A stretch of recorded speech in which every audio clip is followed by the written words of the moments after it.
तो चूंकि एक तो गिलगित बल्तिस्तान के इलेक्शन पर भी कमेंट कर दीजिएगा, साथ ही जो हमारा बुनियादी सवाल है आज़ाद कश्मीर के हवाले से।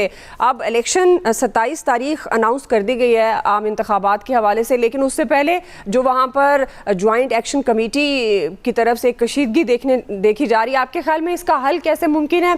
क्या आपको लगता है कि सियासी क़यादत मुज़ाकरात के ज़रिए इस बहरान का हल निकाल सकेगी? क्योंकि अब एक तरफ इंतखाबी अमल है और अगर यही सिचुएशन रही जो इस वक्त नजर आ रही है, इससे तो इंतखाबी अमल मजीद पेचीदा हो जाएगा। नवीद साहब।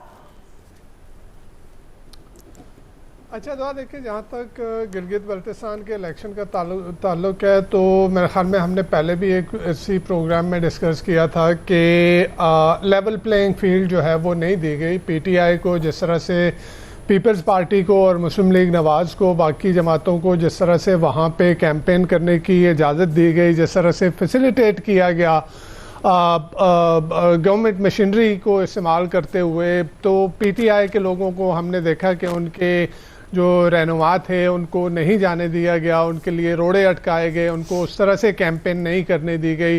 तो ये तो यानी एक जब आप लेवल प्लेइंग फील्ड नहीं देते तो ये एक प्री पोल रिगिंग में ही आ जाता है कि आप जो है वो कुछ पार्टियों के लिए तो आपने जो है वो मैदान साफ किया हुआ है और कुछ पार्टियों के लिए जो कि इस वक्त ज़ेरे अताब हैं उनको जो है वो उस तरह से खुल के कैंपेन करने की जो है वो इजाज़त नहीं दी गई। और यही जो हम कह रहे थे कि रिपीट था 2024 के इलेक्शन का, फरवरी 2024 के इलेक्शन का, जिस तरह से उस वक्त पीटीआई को जो है उसके लिए ज़मीन जो है वो गर्म कर दी गई थी, उनको कैंपेन नहीं करने दी गई और उनको जो है अपने कैंडिडेट खड़े करने नहीं दिए गए। तो उसी तरह का मोर और लेस उसी तरह की चीज़ हमने देखी।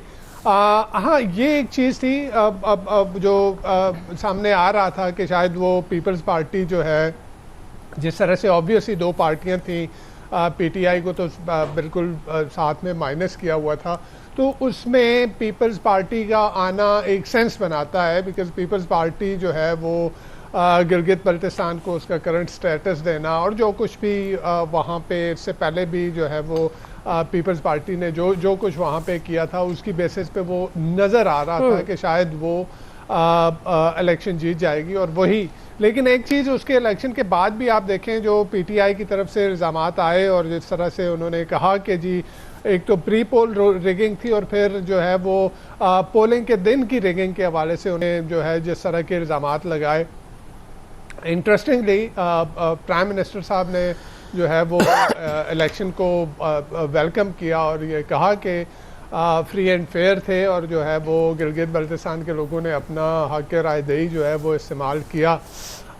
चीज़ ये है कि पीटीआई के इल्ज़ामात अपनी जगह, लेकिन दूसरी तरफ पीटीआई को भी अगर देखा जाए तो पीटीआई का ओवरऑल जो ऑर्गेनाइजेशनल स्ट्रक्चर है, जिस तरह से बाकी पाकिस्तान में हम देख रहे हैं कि उनका ऑर्गेनाइजेशन स्ट्रक्चर जो है वो ऑलमोस्ट ख़त्म होकर रह गया है। जो लोग अभी सामने हैं वो लोग भी इतने फ़ाल नहीं हैं, वो अपने वोटर्स को, वो अपने सपोर्टर्स को मोबिलाइज करने में जो है वो नाकाम रहे हैं। यही मेरे ख्याल में एक जो रिगिंग के एलिगेशन को साइड पर रखते हुए ये भी एक मेरे ख्याल में पीटीआई के ऊपर उनकी अपनी भी मेरे ख्याल में उनको सोल सर्चिंग की यहाँ पे ज़रूरत है कि उनकी जब ऑर्गेनाइजेशनल स्ट्रक्चर ही नहीं होगा तो किस तरह से आप जो है वो वोटर्स को मोबिलाइज करेंगे, किस तरह से आप वोट लेंगे।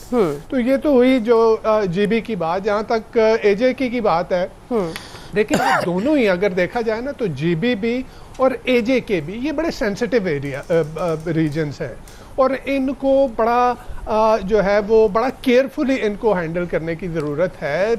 इस तरह से जिस तरह से एक्शन कमेटी जिसके साथ आपने बैठ के पहले मुज़ाकरात किए, उनके पूरा चार्टर ऑफ डिमांड जो है आपने उसको एक्सेप्ट किया और फिर उसके बाद अब कहा यह जा रहा है कि जो 38 नुकात थे उनमें से बेशतर नुकात को जो है वो उसको एक्सेप्ट भी कर लिया गया। तो अगर एक और फिर अभी जो जिस तरह के मज़ीद गवर्नमेंट के मिनिस्टर्स की तरफ से जिस तरह के इल्ज़ामात लग रहे हैं, उनके फंडिंग के हवाले से बात हो रही है, उनके सपोर्ट के हवाले से बात हो रही है कि कहाँ से उनकी सपोर्ट, तो क्या अभी याद आया इनको कि जी इनकी फंडिंग जो है कहीं बाहर से हो रही है? क्या अभी याद आया इनको कि जी इनकी सपोर्ट इनको कहीं बाहर से मिल रही है? जब उन्होंने अपना चार्टर ऑफ डिमांड पहले रखा था सामने आपके, तो आपने बैठ के, गवर्नमेंट के वज़रा ने बैठ के उनके साथ बातचीत की, उनके साथ मुज़ाकरात किए, और उसके बाद अभी जो है इनको ये याद आ रहा है। तो देखें, ये एक बहुत सेंसिटिव इशू है। इसको सिर्फ ताकत से, ये इस तरह से ये समझ लेना कि जी हम ताकत से इसको दबा लेंगे, मेरे ख्याल में ये किसी तरह से भी मुनासिब जो है वो मुनासिब नहीं है। पॉलिटिकली ये चीज़ मुनासिब नहीं है। और जैसे मैंने कहा कि सेंसिटिव एरिया है, जी जी, इंडिया लामाला इसको यूज़ करेगा। वो यहाँ पे किसी किस्म की इस तरह की कोई चीज़, कोई भी जो है वो केओस होगा, एनार्की होगी, पॉलिटिकल इंस्टेबिलिटी होगी, या लोगों के अंदर ग्रीवेंसेस जो हैं वो होंगे, इंडिया उसको यूज करेगा और आपका जो केस है कश्मीर के हवाले से ओवरऑल उसको जो है वो कमजोर करेगा। जहां तक अवामी एक्शन कमेटी का ताल्लुक है, तो एक चीज समझ में जो, और फिर देखें जो 2-3 नुकात जिसके ऊपर इन पर्टिकुलर जो एक बोन ऑफ कंटेंशन बनी हुई है, वो महाजरीन की सीट के हवाले से जो है वो बनी हुई है। महाजरीन की सीट के ऊपर जो है वो सुप्रीम कोर्ट का फैसला आ गया।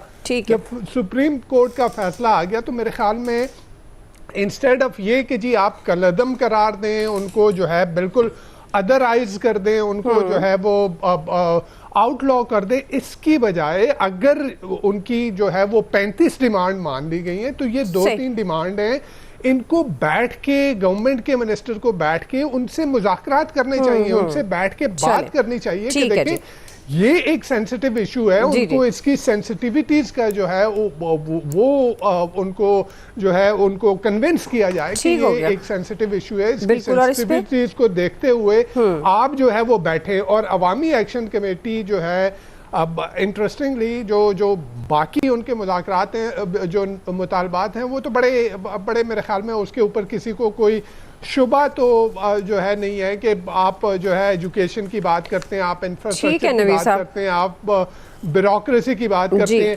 ये एक पॉलिटिकल इशू है। तो इस पॉलिटिकल इशू के ऊपर भी मेरे ख्याल में बैठ के बात करनी जो है जरूरी है। इस तरह के सेंसिटिव इशू को जो है उसको ताकत से और उसको जिस तरह से हल करने की कोशिश की जा रही है, मेरे ख्याल में ये मुनासिब नहीं है लॉन्ग टर्म में। ठीक है जी नवीद आमिर साहब, आपके ख्याल में क्या सियासी क़यादत मुज़ाकरात के ज़रिए इस बहरान को हल कर लेगी? ज़ाहिर है अब हुकूमत का मौक़िफ़ भी सामने आ गया, 38 डिमांड्स थी, 35 पर अमल कर लिया गया, जो बाकी रह गई हैं वो ऐसी नहीं है कि जो फौरी तौर पर उन पर अमल किया जा सके अकॉर्डिंग टू गवर्नमेंट। और वो ये भी कह रहे हैं कि अब ये आइनी तरमीम है, ये जो नशिस्तों का मामला है ये आइनी मामला है, तो ये जो नई असम्बली बनेगी कानून साज तो ये वही हल करेगी। अब इस सारी सिचुएशन को मद्देनजर रखते हुए इंतखाब का भी जो ऐलान कर दिया गया, अब इंतखाबी अमल भी है, तो ये किस तरह से फिर मुमकिन होगा कि इसको बगैर डिफ़िकल्ट बनाए मामले को हल कर लिया जाए? आमिर साहब,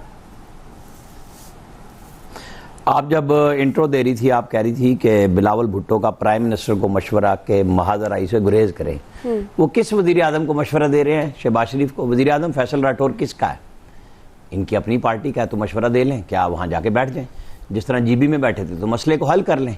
देखें, पहले जो एक बुला के पीटीआई से तुड़वा के वजीर आज़म बिठाया गया था और फिर उसकी मुकम्मल रियासती सरपरस्ती हुई, उसके नतीजे में लोगों के अंदर एक हैजान बरपा हुआ और उन्होंने मुतालबात किए, जिसके नतीजे में आप ये देखें कि किसी ज़माने में कहा जाता था, मैंने देखा भी है, कि जहाँ ये कुदरती गैस मौजूद थी, लोग माचिस नहीं चलाते थे बल्कि हल्की हल्की वो आंच पे चलता रहता था और उसी पे खाने भी बन रहे हैं सारा दिन और बिल बहुत थोड़ा आता था।